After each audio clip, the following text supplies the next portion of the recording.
Vamos a empezar a ver ahora los tipos de secuencias en resonancias magnéticas. Tengamos en cuenta lo siguiente. En resonancia magnética vamos a obtener imágenes, o mejor dicho, las mismas imágenes en distintas tonalidades de grises. ¿Eso de qué va a depender? De los tipos de secuencia. Para hacer una comparación, en tomografía computada, ustedes van a visualizar una sola serie de cortes. Es decir, ejemplo, hago un TAC de cerebro y voy a ir desde el agujero occipital hasta la unión de los parietales. 40 cortes, 30 cortes y termino el estudio. En cambio, en resonancia no. En resonancia nosotros vamos a hacer una serie de 40 cortes, 50 cortes, desde el agujero occipital también hasta el parietal, pero vamos a ponderar en T1, en T2, en FLAIR, etcétera, etcétera. Es decir, que el paciente no solo se va a realizar 30 o 40 cortes, sino llegan a ser 150, 200 imágenes y más. Por lo tanto, tenemos que saber qué tipo de secuencias y cómo vamos a utilizar. Bien, en este Power vamos a empezar a visualizar sobre todo las secuencias básicas de resonancia. Estas son las secuencias con las que es la base de la resonancia. De acá en más, por supuesto, van a ver que existen muchísimas secuencias más, pero si no sabemos estas básicas no vamos a poder definir.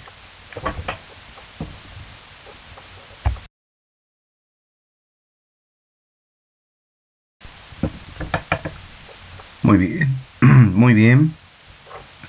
Acá tenemos la forma en que se distribuyen las secuencias. ¿Qué quiere decir eso? La resonancia magnética existen tres grandes grupos de secuencias. Secuencias del tipo spin-eco, las secuencias del tipo gradiente de eco y las secuencias del tipo inversión-recuperación. Estos tres grandes grupos van a generar a su vez muchos otros grupos más de secuencias. Existen diferencias entre ellos en la forma de obtener la imagen y en el hecho de determinar para qué patologías voy a utilizar cierto tipo de secuencias, porque son para descartar. ¿Qué quiere decir eso de descartar? Por ejemplo, voy a hacer un T1 en spin-eco, voy a hacer un T2 en spin-eco, pero también voy a hacer un T2 en gradiente de eco. Y también voy a hacer un T2 en FLAIR, que es una secuencia de la inversión-recuperación. Por lo tanto, yo voy a comparar, si veo una imagen en el T1, en el T2, voy a ver cómo se ve en el gradiente de eco, voy a ver cómo se ve en la secuencia de inversión-recuperación, y en base a eso se va a poder determinar qué patología es.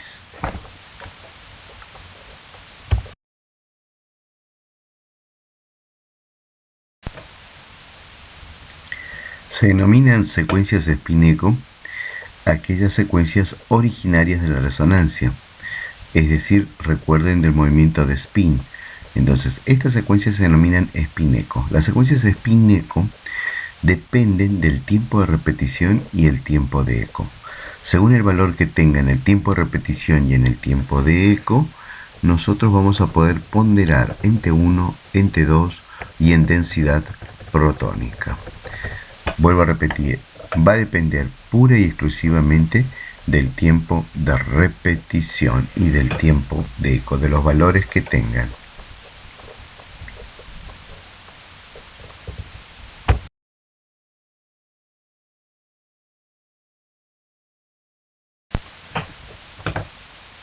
Bueno, en la secuencia del tipo spin-eco podemos ponderar hacia T1 o hacia T2, como vemos en estas imágenes.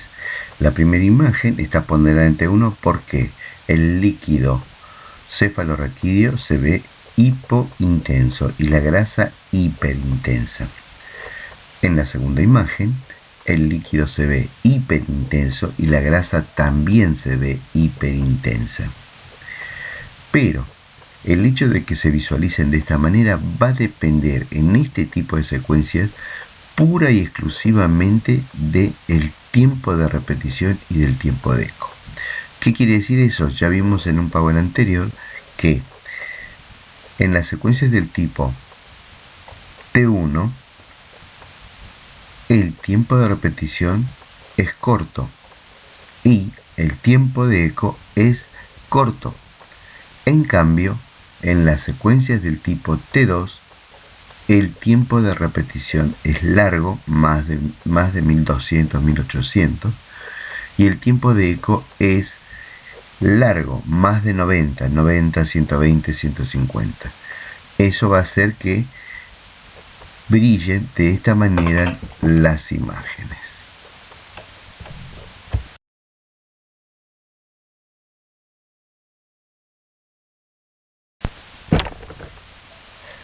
En esta imagen estamos visualizando los tres tipos de ponderaciones dentro de lo que es una resonancia magnética de columna lumbosacra. En la primera imagen vemos un T1 donde el líquido es hipointenso y la grasa es hiperintensa. En la tercera imagen, vemos una secuencia ponderada hacia T2, líquido hiperintenso y grasa hiperintensa.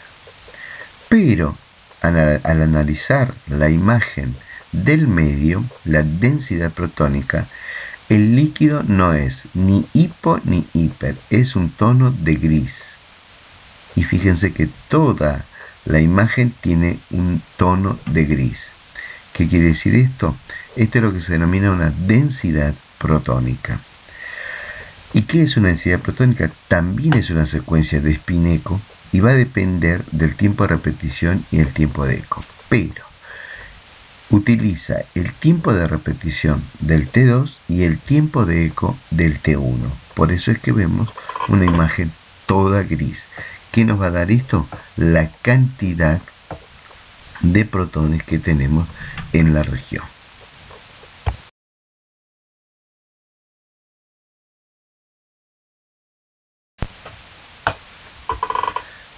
Ahora vamos a analizar las secuencias del tipo GRE. ¿Qué quiere decir GRE? Quiere decir gradientes de eco. Esta terminología GRE también se suele utilizar como terminología similar las secuencias Fast Field Echo. Va a depender pura y exclusivamente del equipo que estemos manejando. Los equipos de General Electric las denominan GRE o gradientes de eco, y los equipos de Philips las denominan Fast Field Echo. A diferencia de las secuencias anteriores de spin echo, acá no va a depender del tiempo de repetición y del tiempo de eco. Va a depender del flip ángulo. ¿Qué es el flip ángulo? Es un ángulo parcial. En vez de voltear el protón a 90 grados y luego hacer la angulación transversal, acá se disminuye esos ángulos y se toma un ángulo parcial. De acuerdo al ángulo parcial que se va a tomar, se puede hacer ponderar las secuencias en T1, en densidad protónica y T2. La aparición de estas secuencias surge porque las secuencias de spin echo eran secuencias muy lentas y secuencias que no nos permitían hacer cortes finos. Al aparecer estas secuencias, se empiezan a poder realizar cortes finos en menos tiempo. Y así aparecen también las secuencias volumétricas. Las secuencias volumétricas también pueden ponderar en T1, también pueden ponderar en T2. Pero estas secuencias volumétricas nos van a permitir hacer reconstrucciones de distintos tipos. Y además, con estas secuencias volumétricas empezó lo que se llama la angioresonancia magnética.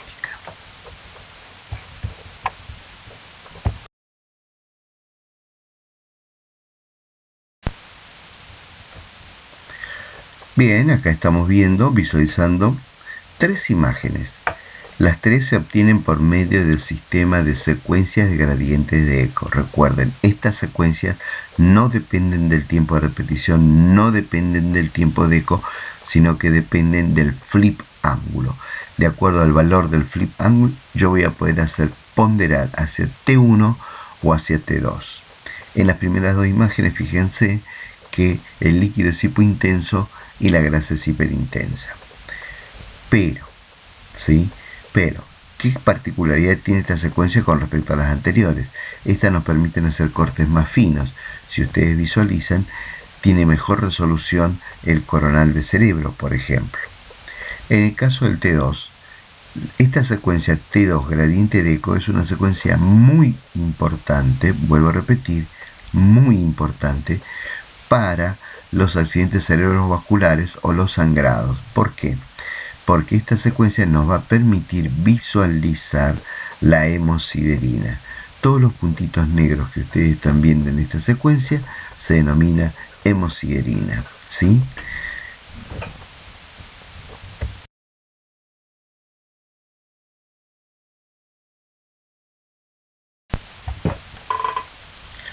Habíamos comentado hace un rato que las secuencias gradientes de eco nos permitían hacer secuencias volumétricas.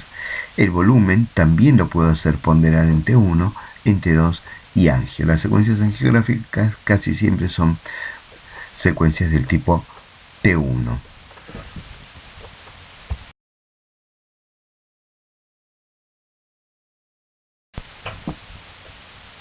Acá tenemos una representación de las secuencias angiográficas. Por ejemplo, la angio de cerebro es una secuencia que se obtiene sin contraste, se pueden visualizar todos los vasos del cerebro. En cambio, en la angio de cuerpo, lo ideal es inyectar contraste y de esta manera vamos a poder visualizar lo que vemos en la imagen, la aorta en su plenitud y los distintos vasos, arterias renales, arterias hepáticas, arterias pulmonares, etc.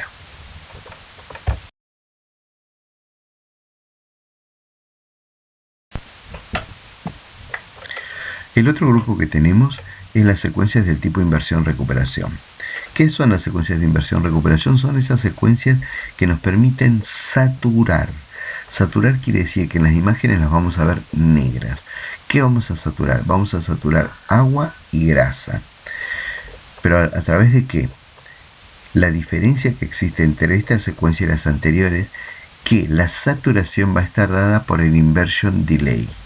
El inversion delay va a hacer que yo sature agua en el caso de las secuencias FLAIR o que sature grasa en el caso de las secuencias STIR. Las secuencias de inversión-recuperación es la secuencia T1 más pura que existe dentro de la resonancia.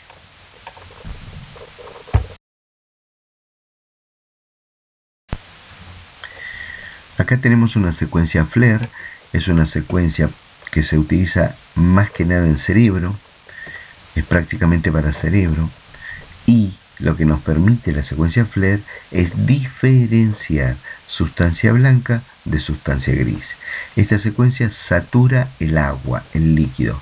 Fíjense cómo los globos oculares de la órbita están muy grises, prácticamente negros. No está negro, porque si fuese negro estaría lleno de aire. No, acá está lleno de líquido, pero está muy saturado. Esto se denomina saturación de agua. Es una secuencia muy importante para las esclerosis múltiples.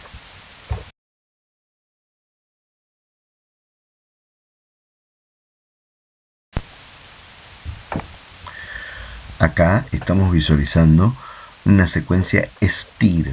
Habíamos dicho que la secuencia STIR es una secuencia de saturación de grasa.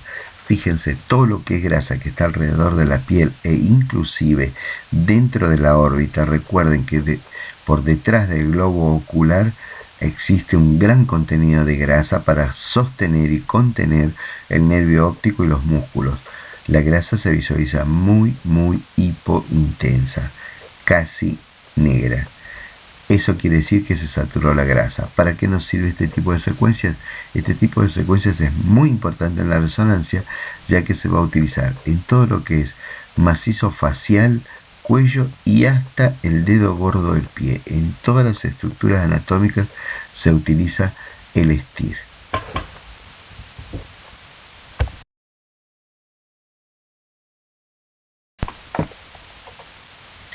En su momento, cuando había hablado o había comentado la secuencia STIR, dije que el STIR nos representaba el T1 más puro. ¿Por qué? Porque es el que nos determina la anatomía, ¿sí? Fíjense en este corte, realmente se visualiza muy bien los hipocampos, los lóbulos parietales, temporales, etc. Conclusión. nos da muy buena anatomía, pero además es la secuencia más fácil de reconocer. ¿Por qué? Porque si ustedes se visualizan, o mejor dicho, si ustedes se fijan, el negro que está por lo general fuera de la calota ahora se ve gris.